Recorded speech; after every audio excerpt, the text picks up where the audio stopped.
Neste vídeo vou fazer uma breve abordagem às ajudas de custo. Trata-se de uma matéria muito complexa que envolve várias implicações, quer ao nível do IRS, da Segurança Social, ao nível do próprio IRC, e também as empresas da economia privada não têm uma regulamentação própria para o regime das ajudas de custo e das despesas de transporte. Pelo que as empresas privadas têm que adotar a mesma legislação que se aplica ao setor público, aos funcionários do Estado. As ajudas de custo são um abono que visa compensar os trabalhadores por despesas realizadas ao serviço da empresa por deslocações que os mesmos fazem. Existem várias regras que devem ser adotadas e praticadas pelas entidades. Eu hoje vou falar de algumas delas e vamos também ver a vertente fiscal e de segurança social. Esta é uma matéria que é amplamente desenvolvida em vários cursos da Certform, em particular no curso prático de processamento de salários, IRS, Segurança Social com Informática Aplicada, no curso de especialização em processamento de salários e gestão administrativa dos recursos humanos e no curso prático de contabilidade e fiscalidade com informática aplicada. Sejam muito bem-vindos à Certform, Escola de Formação Prática. Muito obrigado por estar a visualizar este vídeo. Eu chamo Miguel Fragoso, sou economista e contabilista certificado, sou formador em contabilidade, fiscalidade e finanças empresariais. Este vídeo faz parte da rúbrica Trate as Finanças por Tu. Vamos então fazer uma abordagem às ajudas de custo. Vamos começar por dar o conceito, a definição de ajudas de custo. Eu fiz um manual especificamente sobre o enquadramento das ajudas de custo e das despesas de transporte, só mesmo para esta matéria do enquadramento das ajudas de custo e para os cursos que anteriormente referi, particularmente para o processamento de salários. As ajudas de custo, por definição, destinam-se a compensar os trabalhadores dependentes, bem como os membros dos órgãos sociais, das despesas por si suportadas quando deslocados do seu domicílio profissional ao serviço da entidade patronal. As ajudas de custo são consideradas um abono aplicável quando o trabalhador se ausenta para fora do seu local de trabalho e são pagas pela entidade empregadora ao colaborador, sempre que o mesmo tem de suportar despesas relacionadas com a respectiva atividade profissional. E pode ser dentro ou fora de Portugal. Temos deslocações dentro do território nacional e ao estrangeiro. Ora, como eu tinha dito, o setor privado não se encontra regulamentado por uma lei específica para as ajudas de custo e sendo regido pelos mesmos valores e limites da função pública. Sim, a função pública tem uma legislação definida e a base legal da função pública é todo este enquadramento que eu aqui coloco, são alguns decretos-lei, portarias, algumas atualizações que foram feitas, sendo que a base é o Decreto-Lei 106 98, 24 de Abril, que depois foi alterado pelo Decreto-Lei 137 de 2010. E temos outra legislação que institui o regime das ajudas de custo e as especificidades que terão de ser tidas em conta relativamente a este abono. Então, as locações em território nacional classificam-se em diárias e por dias sucessivos. Nós falamos em ajudas de custo quando existem deslocações diárias E as ajudas de custo aplicam-se em deslocações diárias para além de 20 quilómetros do domicílio.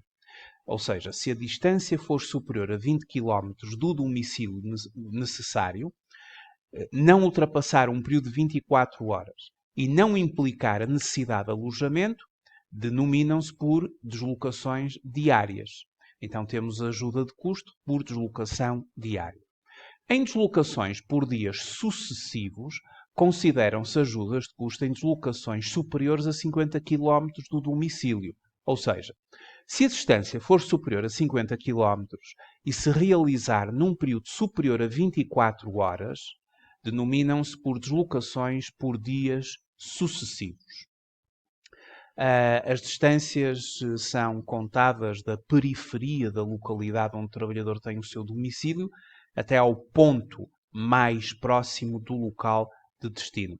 Por domicílio necessário, entende-se a localidade onde se situa o centro da atividade funcional do trabalhador, já que é aí que o mesmo se apresenta diariamente para desempenhar as suas tarefas. Bom, as empresas privadas regem-se pelas regras da função pública, porque não há, como eu já disse, uma legislação específica para a economia privada neste âmbito do abono das ajudas de custo. Então, existem limites que terão que ser considerados por dia de deslocação e as empresas privadas deverão entender estes limites também do ponto de vista fiscal. Então eu passo a explicar o seguinte. As ajudas de custo têm limites máximos que são excluídos da aplicação das taxas de IRS e de Segurança Social. No entanto, se estes limites forem ultrapassados, o valor da diferença, o excedente, serão aplicadas as taxas legais em vigor. Temos vários limites e os limites têm em conta a remuneração base do trabalhador, ou seja, não é igual para todos os trabalhadores. Em primeiro lugar, existem os limites para os órgãos sociais, para os gerentes, por exemplo, em que ajudas de custo pagas aos órgãos sociais por deslocações em Portugal, o limite é de 69,19 euros e 19 cêntimos. As ajudas de custo pagas aos órgãos sociais por deslocações no estrangeiro, o limite é de 100,24. Para a função pública, este é o limite que se aplica aos membros do governo. E então faz-se esta analogia para a economia privada e considera-se para os membros dos órgãos estatutários, para os órgãos sociais e também para os gerentes, este limite.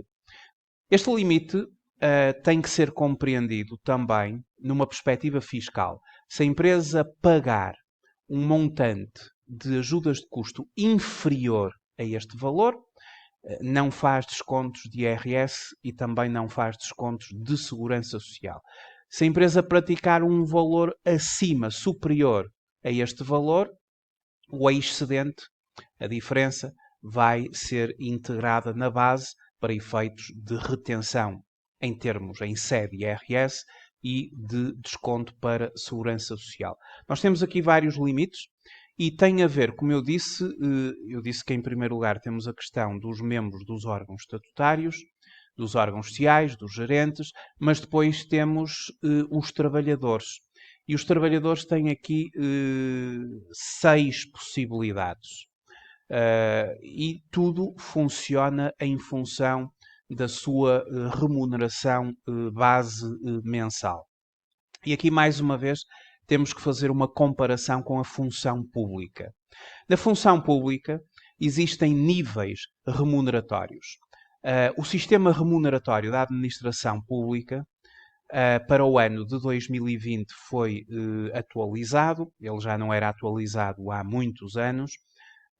E atualmente nós temos os níveis da função pública que as empresas privadas, neste âmbito das ajudas de custo, vão ter que se reger por 2 valores.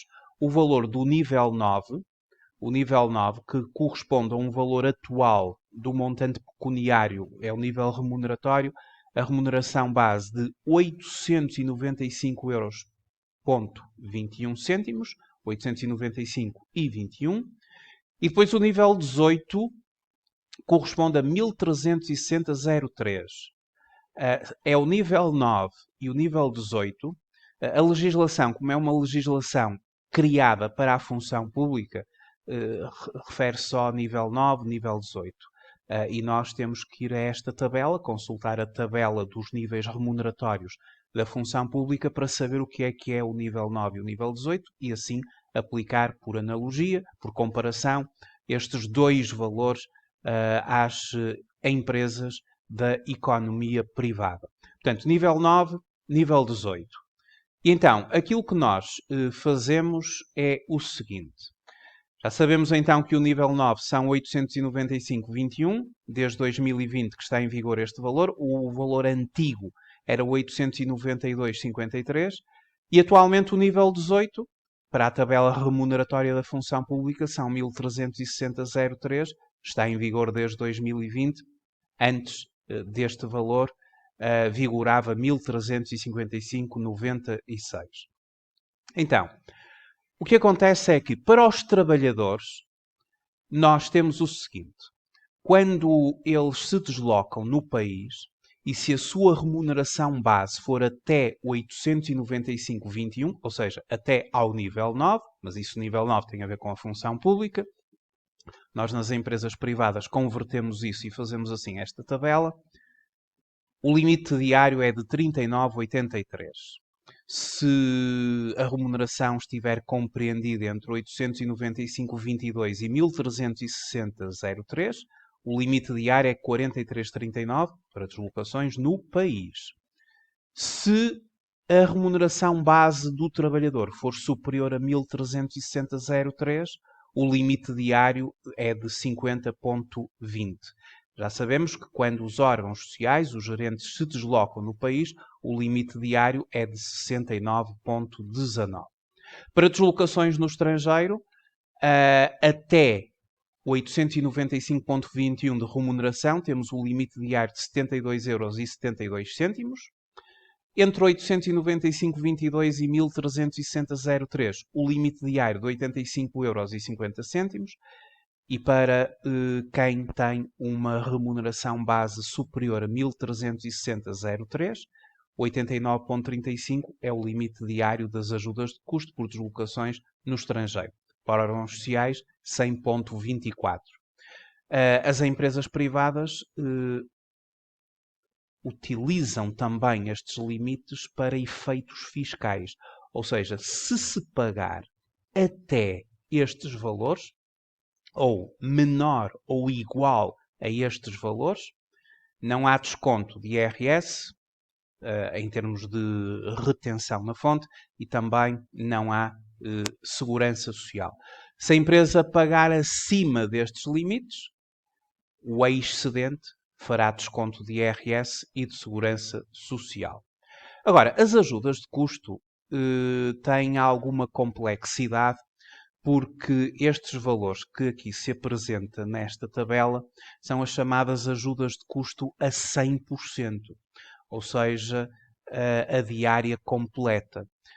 E a lei determina que existem restrições, porque o cálculo das ajudas de custo em território nacional processa-se pelas seguintes percentagens.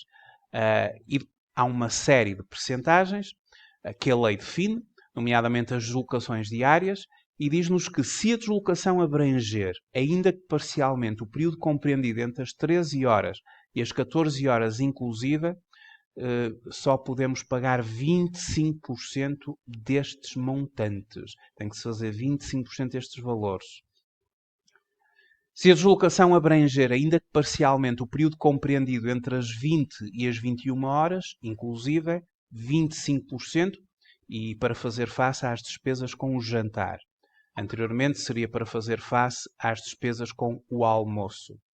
Se não for possível o regresso à sua residência até às 20 horas, e estamos a falar de uma deslocação diária, em que sai e regressa dentro do mesmo dia, Se não for possível o regresso à sua residência antes das 22 horas, então a empresa aplicará 50% destes valores. São estas as regras instituídas na base legal e para fazer face às despesas com o alojamento. Isto é para as deslocações diárias. Então, temos aqui um quadro que vai ajudar, em termos práticos, a utilizar as ajudas de custo de forma correta, porque as ajudas de custo são muitas vezes utilizadas de forma incorreta e é meu objetivo também, nestes vídeos, informar a forma correta na base legal de como é que o trabalho deve ser feito. Então, neste quadro número 2, nós temos a hora de partida, a hora de regresso para as ajudas de custo diárias, ou seja, sai e regressa no mesmo dia. E se um trabalhador, por exemplo, sai às 9 horas e regressa às 13, não pode ser atribuída ajuda de custo e será atribuído naturalmente o subsídio de alimentação. Por exemplo, se um trabalhador sai às 14 e regressa às 20, também dentro deste período não há lugar a ajudas de custo. De acordo com a base legal, terá que ser atribuído, sim, o subsídio de alimentação. Por exemplo, se um trabalhador parte às 9 e no mesmo dia, isto é sempre no mesmo dia, regressa às 14, então poder-lhe-á ser atribuída ajuda de custo, mas só 25% dos montantes estabelecidos nesta tabela. Isto tem a ver com as regras que eu acabei de ler e que fazem parte da base legal que inicialmente enunciei. E neste caso não há direito a subsídio de alimentação, porque a ajuda de custo visa já cobrir o subsídio de alimentação e havendo ajuda de custo que cobre o subsídio de alimentação, claro, não se pode pagar as duas coisas em simultâneo. E depois temos aqui várias possibilidades, várias combinações que derivam aqui da interpretação da base legal. Claro que a base legal está aqui, mas depois fiz todas estas combinações possíveis. Por exemplo, se um trabalhador sai às 13 e regressa às 21, tudo no mesmo dia, ele tem direito a 25% mais 25%, ou seja, 50%, e deriva da interpretação aqui da base legal para as ajudas de custo diárias. Este quadro, efetivamente, permite trabalhar a questão das ajudas de custo nas várias combinações possíveis e saber se podemos, naquele dia em que a ajuda de custo é paga, se há ou não direito ao subsídio de alimentação, porque a regra é que não se pode pagar subsídio de alimentação no dia em que o trabalhador tem ajuda de custo, porque a ajuda de custo já engloba o subsídio de refeição. O valor correspondente ao abono diário do subsídio de refeição é deduzido nas ajudas de custo quando as despesas sujeitas à compensação incluírem o custo do almoço. Portanto, este quadro é muito importante para se trabalhar corretamente as ajudas de custo e é importante que se faça este trabalho com correção. Depois temos as deslocações por dias sucessivos. Por dias sucessivos significa que sai num dia, mas só vai regressar ou no dia seguinte ou daqui a alguns dias. São dias sucessivos de deslocação. No dia da partida, se a mesma ocorrer antes das 13 horas, poderá ser paga ajuda de custo a 100%. No dia da partida, entre as 13 e as 21 inclusive, a ajuda de custo terá que ser paga a 75%. E se a partida for depois das 21, a 50%. Isto, claro, é no dia da partida, porque no dia em que está deslocado, que está fora, nesses dias em que está fora, claro que tem direito a 100%.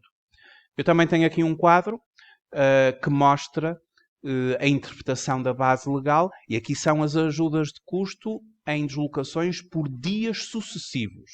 Ou seja, há período em que está 100% fora. Por exemplo, se a partida for até às 13 horas, nesse dia tem direito a 100%, entre as 13 e as 21, 75%, depois das 21, 50%. Claro que nos dias em que está deslocado tem direito a 100%. No regresso, no dia em que regressa, se regressar até às 13, não tem direito à ajuda de custo. No dia do regresso, se regressar entre as 13 e as 20, tem direito a 25%. E se regressar depois das 20, tem direito a 50%.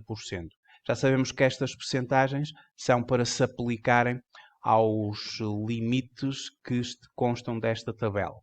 Eu, entretanto, fiz uma tabela especificamente para esses mesmos limites. É esta.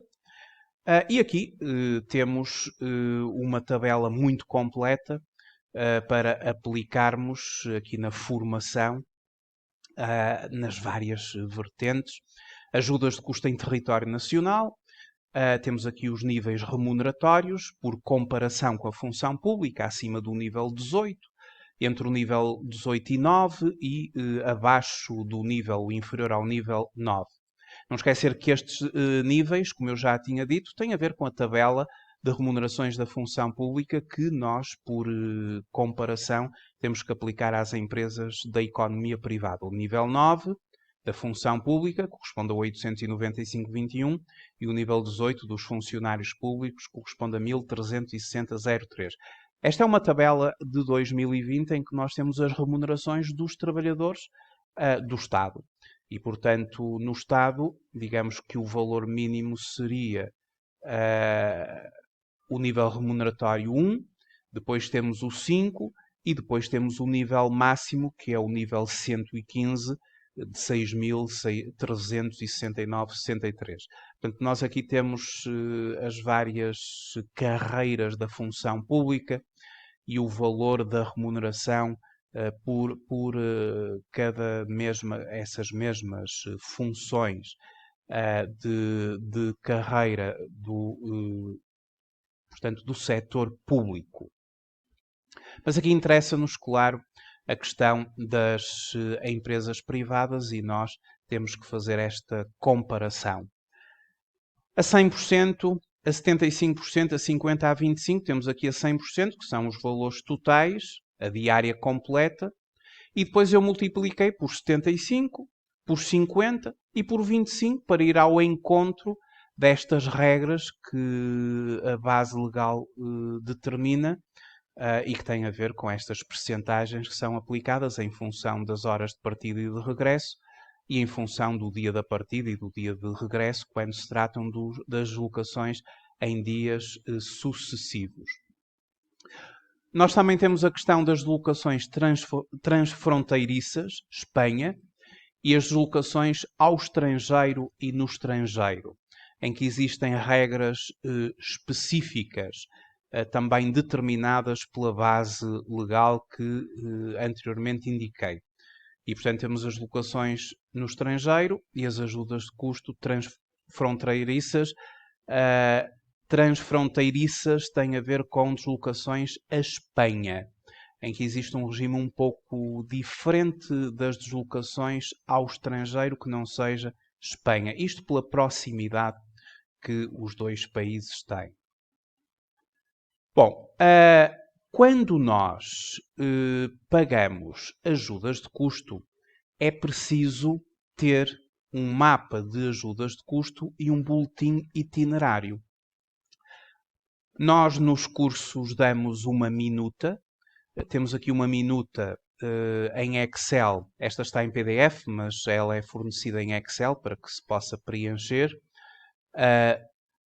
Um mapa de ajudas de custo que os trabalhadores têm que preencher. É obrigatório preencherem, senão isso vai prejudicar bastante a empresa. Em termos de aceitação das ajudas de custo como um gasto para efeitos fiscais. E depois temos o modelo, que é o mapa de deslocação em viatura própria para quando a empresa paga ao quilómetro. Ao quilómetro por deslocações do trabalhador na sua própria viatura. O pagamento ao quilómetro tem a ver com as despesas de transporte. E já agora, as despesas de transporte, elas atualmente em automóvel próprio têm o limite de 36 cêntimos por cada quilómetro. Até este valor não é tributado. Acima deste valor, o excesso será objeto de tributação em IRS e em Segurança Social. É muito importante, então, o preenchimento destes modelos. Mostrei agora as minutas. Ou seja, sempre que o abono de ajudas de custo seja aplicado, é obrigatório que exista um mapa com todas as deslocações efetuadas, deve incluir as datas e horas de partida e chegada, local onde se deslocou e o motivo dessa deslocação. Visita a clientes, fornecedores, etc. poderá ser um dos motivos da deslocação. Deste mapa deverá também constar o valor diário e total que se recebeu deste abono. Devem sempre ser apresentados os comprovativos de todas as despesas para efeitos do pagamento de abono de ajudas de custo e transporte. Será então preenchido o mapa de ajudas de custo, o chamado boletim itinerário. E deverão ser acompanhados de toda a documentação de despesa na sua forma legal e original, fatura datada em nome da entidade e número de fiscal da mesma, títulos de transporte com data e valor ou talão comprovativo da compra. O boletim itinerário deve ser entregue com as deslocações feitas nesse mês, ou seja, deverá ser feito um boletim por mês, um por mês. O mesmo se aplica ao mapa de ajudas de custo, um por mês. Em termos fiscais, se não existir este mapa, sabemos que as ajudas de custo e os quilómetros entram como um custo, um gasto, na classe 6. E, portanto, é importante para a empresa porque os gastos têm uma componente negativa, subtrai na formação do resultado da empresa. Então, em termos de IRC, estabelece o artigo 23A, número 1, a linha H, que é o artigo dos encargos dedutíveis do Código do IRC, que não serão dedutíveis, ou seja, não é aceite para efeitos fiscais, para a determinação do lucro tributável, as ajudas de custo e os encargos com a compensação pela deslocação em viatura própria do trabalhador, que são os quilómetros, ao serviço de entidade patronal, não faturados a clientes escriturados a qualquer título, sempre que a entidade patronal não possua, ou seja, não tenha sido preenchido este mapa de quilómetros ou o boletim itinerário, o mapa das ajudas de custo, e se não há, significa que o montante não é aceite fiscalmente como gasto. E então, segundo o artigo 23A, número 1, a linha H, esse mapa é um mapa que, através do qual é possível efetuar o controle das despesas a que se referem aqueles encargos, e o próprio artigo 23A, número 1, a linha H do Código do IRC, determina o que o mapa tem que ter. E, portanto, estes modelos que eu aqui apresento, de mapa de deslocação em viatura própria e de boletim itinerário, mapa de ajudas de custo, efetivamente, eles foram construídos de acordo com aquilo que a legislação determina, ou seja, o tempo de permanência, o objetivo e, no caso de deslocação em viatura própria do trabalhador, identificação da viatura e do respectivo proprietário, bem como o número de quilómetros percorridos, exceto na parte em que haja lugar a tributação em sede IRS, na esfera do respectivo beneficiário.